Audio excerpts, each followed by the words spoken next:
वैष्णव जन तो तेने कहिए जे पीड़ पराई जाने रे.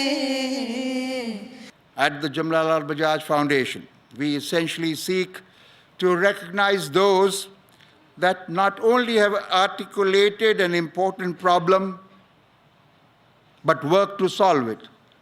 We have a large number of people all over the world, including India, say this is a problem, this is a problem, this is a problem.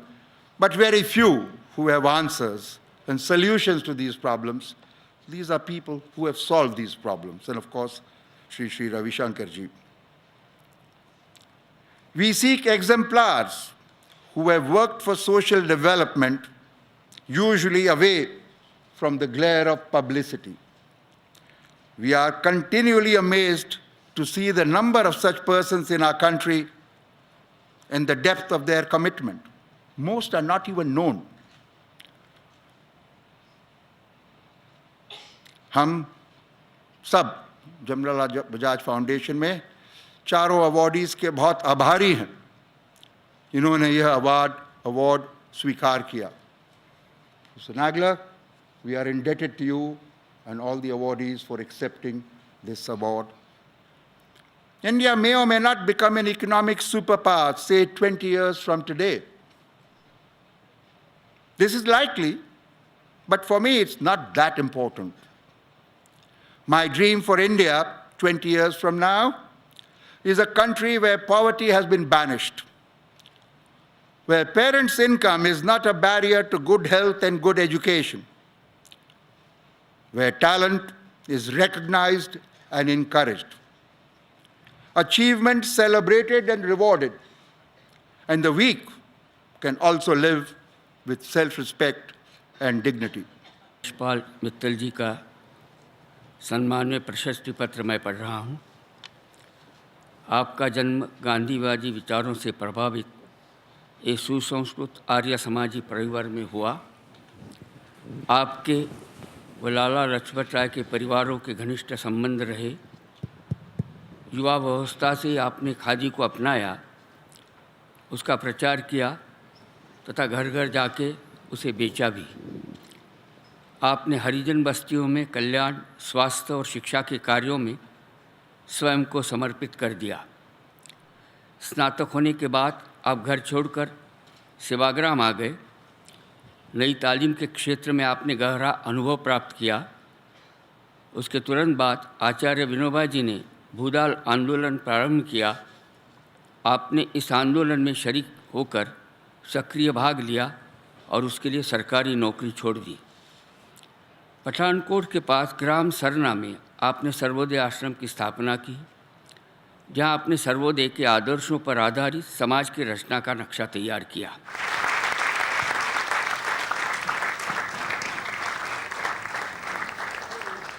पूज्य विनोबा जी के साथ कम से कम 30 वर्ष से ऊपर निकट संपर्क का सौभाग्य मिला, तो उनसे बहुत सुनने को मिला.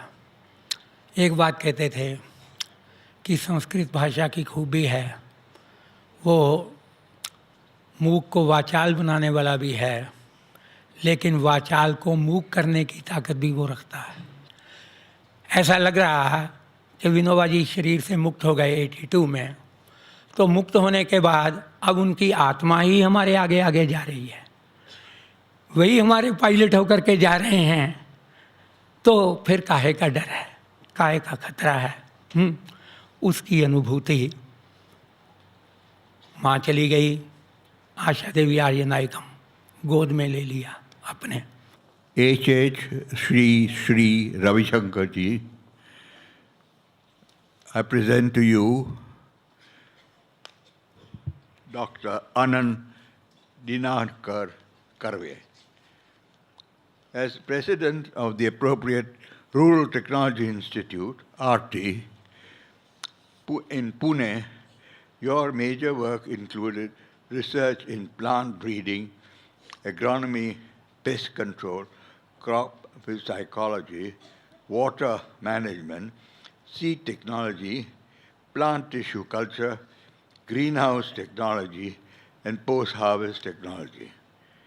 This means you cover the entire spectrum as far as the agriculture effort of India is concerned.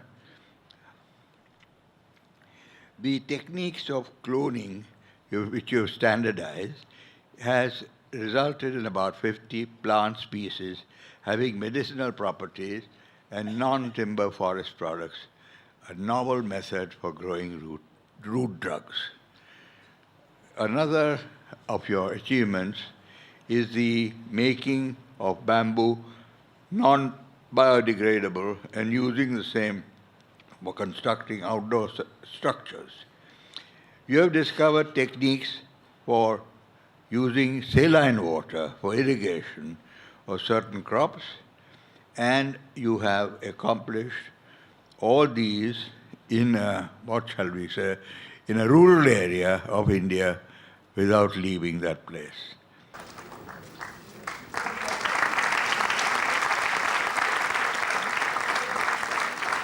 Our country is suffering from acute shortage of energy. We import almost 70% of our total requirement of petroleum, and in spite of being self-sufficient in mineral coal, we still cannot bridge the gap between the demand and supply of electricity. At Appropriate Rural Technology Institute, we are currently attempting to establish rural energy enterprises based on agricultural waste. In India, agriculture, horticulture, and animal husbandry generate annually about 800 million tons of waste biomass.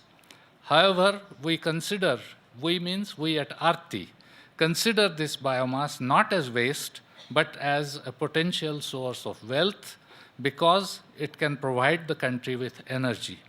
It is well known that Srimati Gupta, from her days as a student, when she was a girl guide, social awareness was very much a part of her personality. And service before self, not only central, but more important, an instinctive element of her attitude and her actions. In later years, in the tragic communal riots of the late 40s, none will forget Srimati Gupta's immediate and spontaneous response. Without a second thought, she left the security and comfort of life as the wife of a distinguished civil servant and led a group of volunteers of the All India Women's Conference to provide food, shelter, and security, and a ray of hope to women and children whose lives had been so suddenly shattered. In post-partition days, her exemplary work as chairperson of the West Bengal State Social Welfare Advisory Board in coordinating and organizing the activities of other voluntary organizations and imaginative programs is still remembered.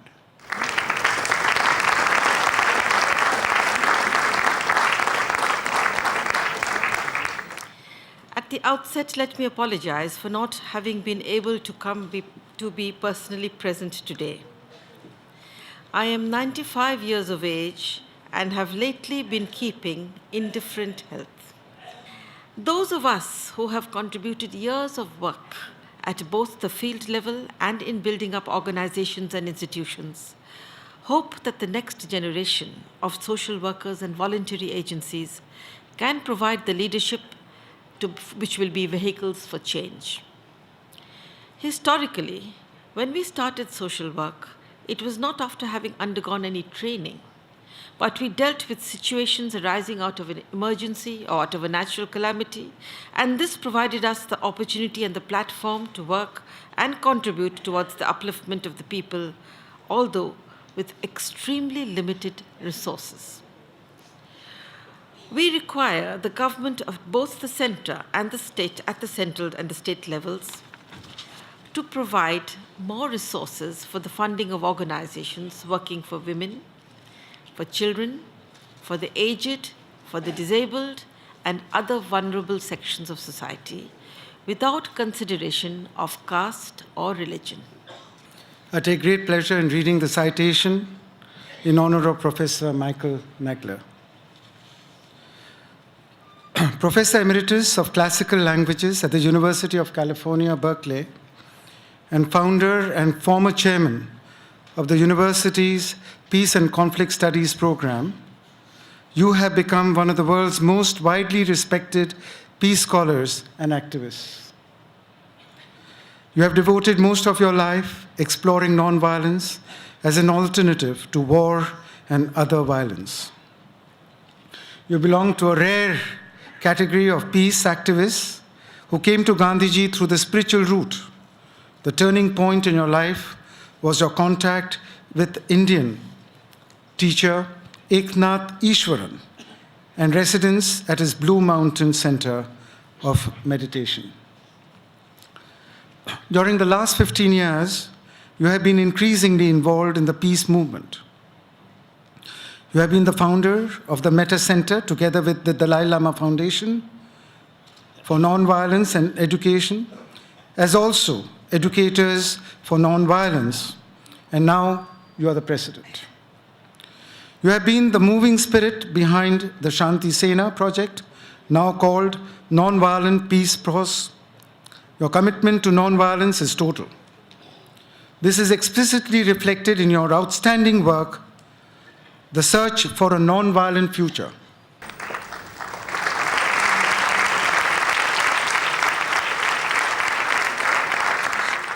I just want to mention three things to you very quickly that we've learned in the study of peace science recently.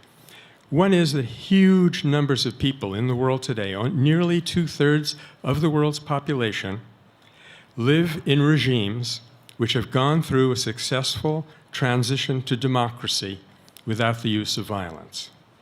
So that's one thing. We have huge numbers now in our favor, which Mahatmaji did not have, of course, when he first initiated this work in India. Secondly, we have new facts on the ground.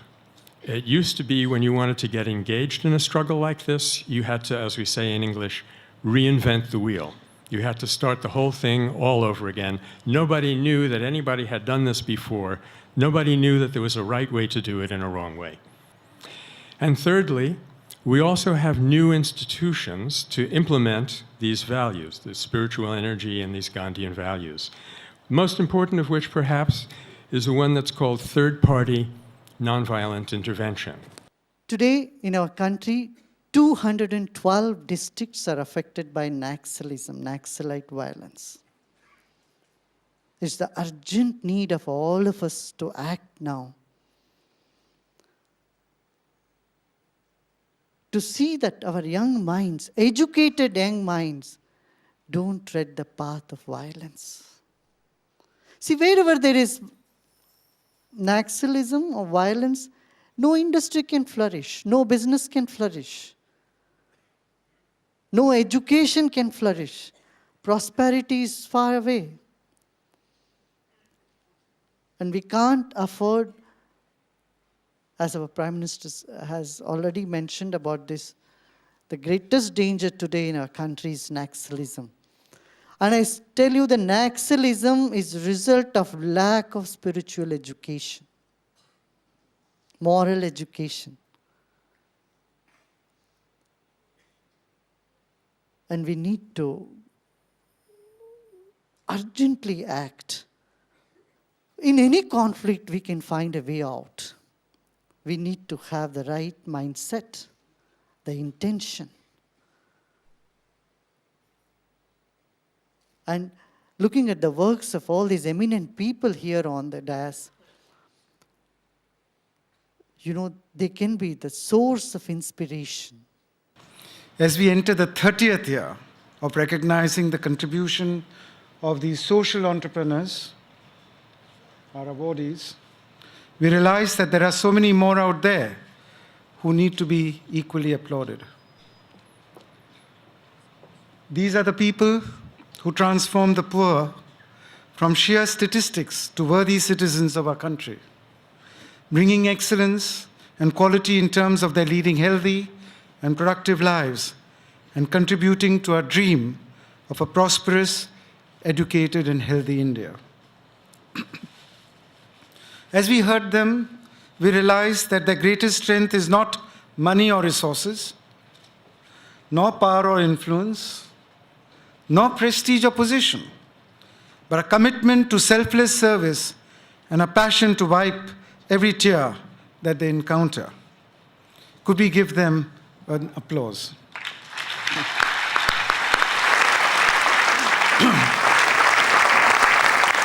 Guruji, with your unending compassion, grace, love, and dedication to serve humankind, you have won many hearts all over the world. To know you, to see you, and to hear you is to be blessed indeed. Sir, we are delighted by your benign presence. Thank you so much for being here.